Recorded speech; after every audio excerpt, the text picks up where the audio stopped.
Snake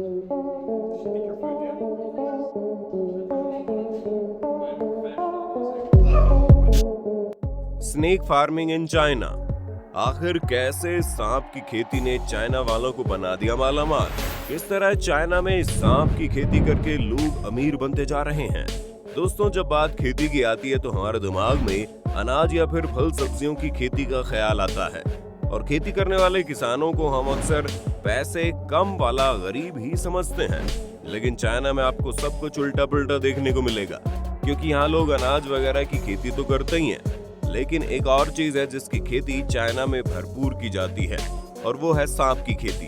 तो आखिर कैसे होती है चाइना में सांप की खेती? चलिए जानते हैं। दोस्तों, चाइना एक ऐसा देश है जहां एक से बढ़कर एक अतरंगी चीजें देखने को मिलती है, लेकिन जब बात यहाँ होने वाले सांपों की खेती की आती है तो लोगों के पैरों तले जमीन खिसक जाती है, क्योंकि जिस सांप को देखकर ही इंसान 4 कोस की दूरी बना लेता है, उसी खतरनाक सांप को चाइना के लोग पालते हैं और उसकी खेती करते हैं। असल में ईस्टर्न चाइना में मौजूद जिसक्याओ नाम का एक गांव सांप की खेती के लिए बहुत ही ज्यादा मशहूर है। यहाँ हर घर में आपको खाना और पानी मिले या ना मिले, लेकिन दर्जनों सांप देखने को जरूर मिलेंगे। यहाँ मौजूद सांपों की वजह से इस गांव को स्नेक विलेज के नाम से भी पहचाना जाता है।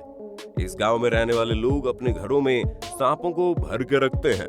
इस गांव की आबादी वैसे तो लगभग 1000 है और यहाँ रहने वाला हर शख्स औसतन 30,000 सांपों को पालता है। आप खुद ही अंदाजा लगा लीजिए कैसे यहाँ पर हर साल करोड़ों की संख्या में सांपों की खेती की जाती है।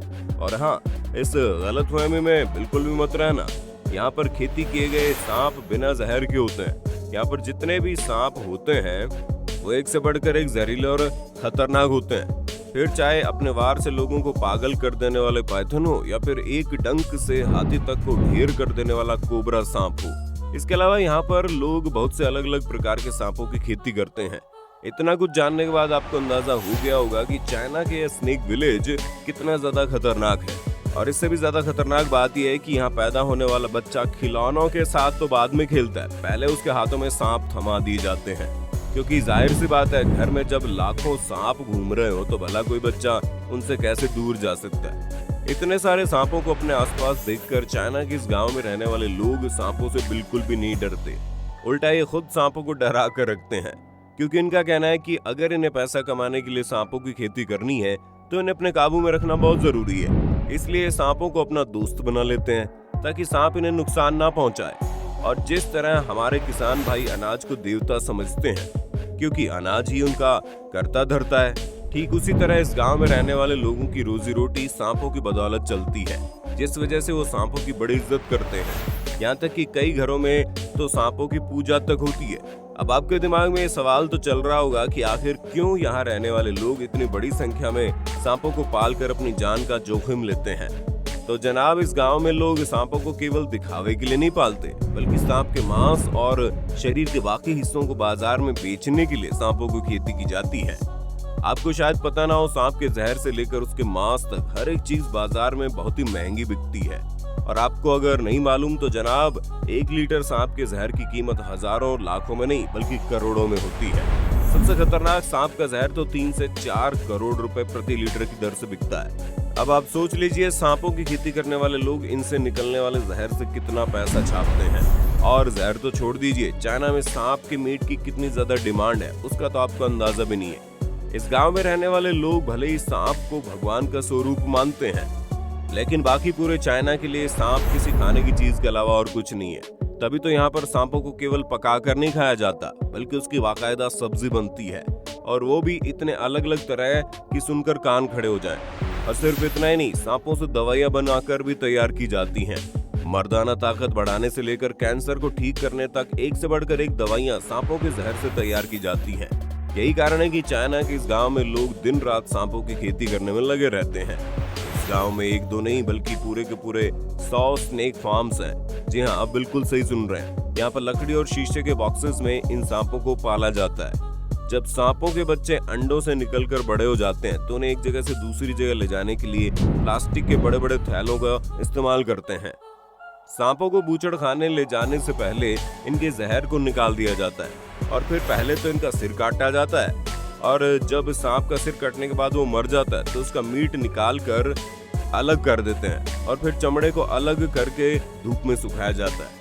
दोस्तों, जहां एक तरफ सांपों के मीट का इस्तेमाल खाने और दवा बनाने में होता है, वहीं सांपों के चमड़े का इस्तेमाल बैग या फिर बेल्ट वगैरह बनाने में किया जाता है। अब ये सब जानने के बाद आप सोच रहे होंगे आखिर इस गांव के लोगों के पास सांपों की खेती का आइडिया आया कैसे।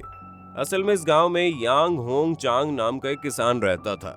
एक बार ये किसान इतना ज्यादा बीमार पड़ गया कि गरीबी के कारण वो अपनी दवा तक के पैसे नहीं जुटा पा रहा था, जिस वजह से उस किसान ने अपना इलाज करने के लिए एक जंगली सांप को पकड़ा और सांप से एक दवा बनाकर तैयार कर ली, जो खुशकिस्मती से उस आदमी को असर कर गई और वो ठीक हो गया। तब जाकर लोगों को पता चला कि सांप न सिर्फ इंसान की जान ले सकते हैं, बल्कि सांपों के शरीर से बनकर तैयार हुई दवा इंसानों की जान भी बचा सकती है। और इसी चीज को सोचकर यांग नाम के उस किसान ने सांपों की खेती शुरू कर दी, जिससे उसे बहुत ही बड़ा फायदा हुआ और देखते देखते बाकी लोग भी सांपों की खेती करने लगे और धीरे धीरे ये चीज इस गांव में इतनी ज्यादा फैल गई कि आज पूरा गांव सांपों के लिए पहचाना जाता है। वैसे तो यहाँ के लोगों को सांपों से डर नहीं लगता, लेकिन एक सांप ऐसा भी है जिसका नाम सुनकर ये थोड़ा सहम जरूर जाते हैं और वो है 5 स्टेप स्नेक। और इसका ये अनोखा नाम ऐसे नहीं पड़ा, बल्कि जिस किसी को भी ये सांप काट लेता है वो मुश्किल से 5 कदम भी नहीं चल पाता और वहीं गिरकर मर जाता है। इसलिए इस सांप की कीमत बाजार में बहुत ज्यादा है, क्योंकि इसका जहर बहुत तेज होता है। इन सांपों को पालने के लिए विशेष प्रकार के पेड़ों की जरूरत पड़ती है, जिन्हें यहाँ के लोग उगाते भी हैं, ताकि लोग इन खतरनाक सांपों को भी आसानी से पाल सकें। अब आप देख सकते हैं कैसे ये लोग सांपों की खेती करके पैसा कमाने का कोई भी तरीका नहीं छोड़ते। लेकिन जब से कोरोना वायरस आया है, तब से जानवरों की मीट को बेचने पर चाइना की सरकार ने पाबंदी लगा दी है। और जब ये पाबंदी लगी थी तो उस गांव के कई लोगों को बेरोजगारी की मार झेलनी पड़ी थी। पूरे साल चलने वाली इस महामारी में लोग खाने तक को मोहताज हो गए थे। सालों से सांपों की खेती करने वाले इस गांव के लोगों को इसके अलावा और कोई काम नहीं आता था, इसलिए उनका हाल बहुत ही बेकार हो गया। ऊपर से सांपों के ढेर को पाल कर रखना भी ज्यादा लंबे समय तक सही नहीं होता, इसलिए इन लोगों को बहुत सारी परेशानियों का सामना करना पड़ा। कई लोग तो गैर कानूनी ढंग से सांपों की तस्करी करने के लिए मजबूर हो गए। हालांकि अब हालात बदल चुके हैं, वापस से चाइना में लोग दबाकर जानवरों का मांस खा रहे हैं, और फिर चाहे वो कुत्ता हो, सांप हो या फिर बिल्ली। चाइना के लोग किसी भी जानवर को नहीं छोड़ते। हाँ, वो बात अलग है, जब से महामारी ने दस्तक दी है तब से लोग कुछ खाने से पहले फूंक फूंक कर कदम रख रहे हैं, जिसकी वजह से खेती में लोगों को काफी नुकसान झेलना पड़ा। लेकिन सांपों से बनने वाली दवाइयों की प्रोडक्शन बढ़ा दी गई है, जिससे इन्हें अच्छा मुनाफा होता है। अब आप खुद सोच लीजिए, चाइना के इस गांव में लोग अपना घर चलाने के लिए किस तरह खतरों से खेलकर इन जानलेवा सांपों को पालते हैं, ताकि वो अच्छा मुनाफा प्राप्त कर सके। वैसे दोस्तों, क्या आप ज्यादा पैसों के लालच में सांपों को अपने घर रखना पसंद करेंगे, या फिर दूर से इन्हें नमस्ते दुआ सलाम करके खुश रहेंगे? क्योंकि दोस्तों, हम तो भले ही भूखे मर जाएं, लेकिन सांपों के साथ एक ही घर में रहना हमारे बस की बात नहीं है। बाकी आपका इस पर क्या कहना है, कमेंट में जरूर बताइए। इसी तरह की वीडियोस को लगातार देखते रहने के लिए चैनल को लाइक, शेयर, सब्सक्राइब करना बिल्कुल ना भूलें। धन्यवाद। दोस्तों, आपकी स्क्रीन पे 2 और वीडियोस दिख रही हैं, जिसे देखने के लिए आप इस स्क्रीन पर क्लिक करें। दोनों देखिएगा, बहुत अच्छी वीडियो बनी है।